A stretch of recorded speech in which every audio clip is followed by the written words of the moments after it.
Assalamualaikum warahmatullahi wabarakatuh. Waalaikumsalam warahmatullahi wabarakatuh. Masya Allah. Pemirsa yang ada di rumah, bagaimanakah kabarnya hari ini? Semoga kita semua senantiasa diberikan kelancaran dan kesehatan oleh Allah Subhanahu wa Ta'ala.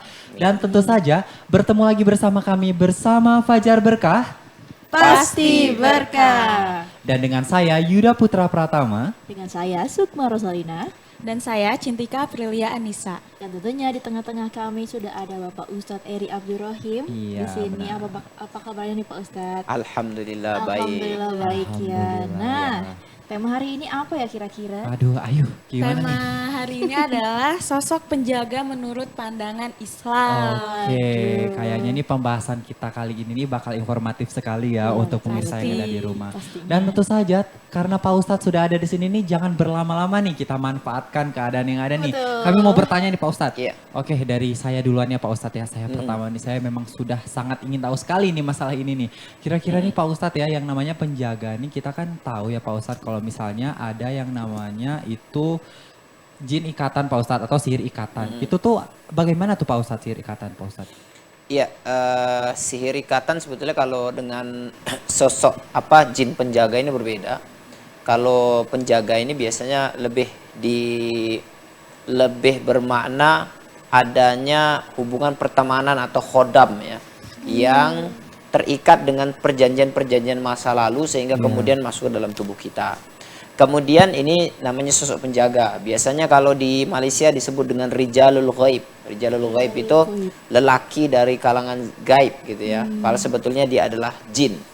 Nah kalau sihir ikatan ini berbeda dengan sosok penjaga ini Rijalul Ghaib. Sihir ikatan itu adalah jenis sihir. Sihir ikatan adalah sihir yang dibuat oleh tukang sihir agar suami istri tidak bisa melakukan hubungan badan. Waduh. Gitu. Oh, serem Jadi juga. terhalang untuk bisa melakukan apapun alasannya, bisa perempuannya nggak bisa Iya. laki-lakinya nggak bisa, tapi memang terikat dengan sebuah ikatan sehingga tidak bisa melakukan hubungan.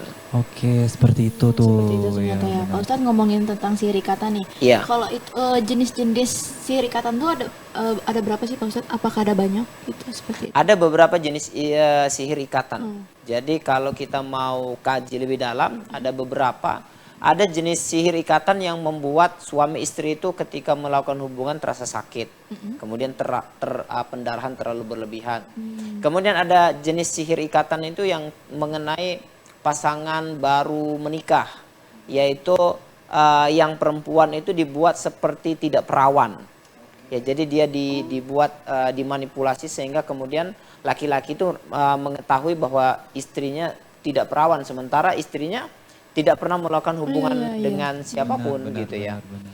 Kemudian dan ada beberapa yang lain, tapi yang lebih sering yang ini sih seperti itu. Oke, seperti itu. Nah untuk si sihir ikatan ini nih Pak Ustadz, apakah sama seperti episode yang sebelumnya yang pelet itu dikirim orang atau itu emang gangguan dari jin? Ya, sihir ikatan ini lebih banyak dikirim oleh tukang sihir. Jadi ada orang yang tidak suka dengan hubungan pernikahan seseorang, suami istri, sehingga kemudian dia mengirimkan sihirnya, kemudian akan berdampak pada suami istri. Nanti ujungnya adalah akhirnya adalah sihir perceraian, sehingga gimana hubungan suami istri semakin renggang hingga berujung pada perceraian. Seperti itu. Seperti itu. Tapi nih ya Pak Ustadz, kita membahas seputar sihir ikatan nih Pak Ustadz. Tentu saja hal-hal seperti ini kan ramai ya di betul. zaman sekarang. Tetapi ini saya mau bertanya nih Pak Ustadz, kira-kira fenomena sihir ini tuh Pak Ustadz sudah dari kapan nih Pak Ustadz? Iya, sebetulnya ini sudah lama. Dan dulu ketika Rasulullah SAW terkena sihir, itu Rasulullah terkena sihir ikatan ini. Jadi seolah-olah pernah melakukan hubungan badan dengan istrinya, padahal tidak pernah. Ya, jadi ini sudah lama. Dan kemudian sihir ikatan ini adalah sihir yang salah satu sihir yang paling kuat yang biasanya susah untuk disembuhkan, walaupun tetap bisa kalau misalkan istiqomah seperti itu ya. Iya, benar. Kemudian ini juga banyak terjadi pada pasangan-pasangan muda ataupun pasangan-pasangan yang sudah menikah. Jadi sehingga kemudian hubungan rumah tangganya semakin lama semakin tidak harmonis. Oke, Gitu. terus seperti itu. Tetapnya ini Pak Ustadz ya, kira-kira apa sih hukumnya sihir ikatan ini Pak Ustadz? Orang yang menyihir jelas dia melakukan dosa besar. Kenapa? Karena dia minta kepada dukun dan kemudian dukun minta kepada jin sehingga ada persekutuan antara manusia dengan jin. Iya. Dan ini adalah merupakan dosa besar syirik yang tidak akan Allah ampunkan kecuali bertobat kepada Allah Subhanahu wa taala. Dan bagi pelakunya kalau tidak bertobat maka tempatnya di neraka jahanam. Jadi kalau dosa besar itu kan kenapa dia dosa besar? Karena hukumannya adalah neraka. Iya. Jadi orang mencuri itu masuk neraka jahanam. Benar. Orang membunuh masuk neraka. Orang berzina dia masuk neraka kalau dia tidak bertobat ya. Iya. Kalau sudah bertobat maka dalam Islam itu punya sebuah apa ya namanya? Ada hal yang istimewa dalam Islam. Kamu sejahat apapun, kamu separah apapun dosa yang kamu lakukan, ketika kamu bertobat, maka di saat kamu tobat dan tobatnya diterima, maka bersih semuanya. Masya Tidak Allah. tersisa lagi dosanya. Iya, iya. Yang penting dia tidak ulangin. Oke, seperti itu ternyata. Seperti itu ya. Nah, untuk menyembuhkan kita nih Pak Ustadz dari sihir-sihir seperti ini, apakah ada metode dari Islam sendiri untuk menyembuhkannya Pak Ustadz? Ya, kalau sihir metodenya jelas dengan ruqyah syariah ya. Para ulama salah satu metode yang diajarkan itu adalah dengan mandi daun bidara. Jadi siapkan air untuk berendam gitu ya. Kemudian ditumbuk halus daun bidara 7 helai, kemudian dicampurkan di air. Kemudian dibacakan ayat Al-Fatihah, ayat Kursi, Al-Ikhlas, Al-Falaq, dan An-Nas masing-masing 3 kali, kemudian dimandikan. Iya, iya, Tapi kalau sekarang kan susah cari bidara, Iya.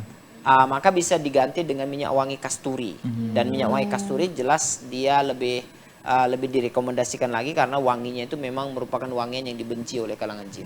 Seperti itu. Ternyata seperti itu ya. Dan juga ini nih udah ke spoiler nih dikit untuk selanjutnya nanti kita bakal bahas seputar hal ini. Dan tentu saja pemirsa jangan sampai ketinggalan nih next yang bakal kita bahas sebelumnya. Betul. Dan tentu saja nih pembahasan ini masih di permukaan banget nih pemirsa yang ada di rumah. Jangan ketinggalan dan tetap bersama kami, bersama Fajar Berkah. Pasti berkah.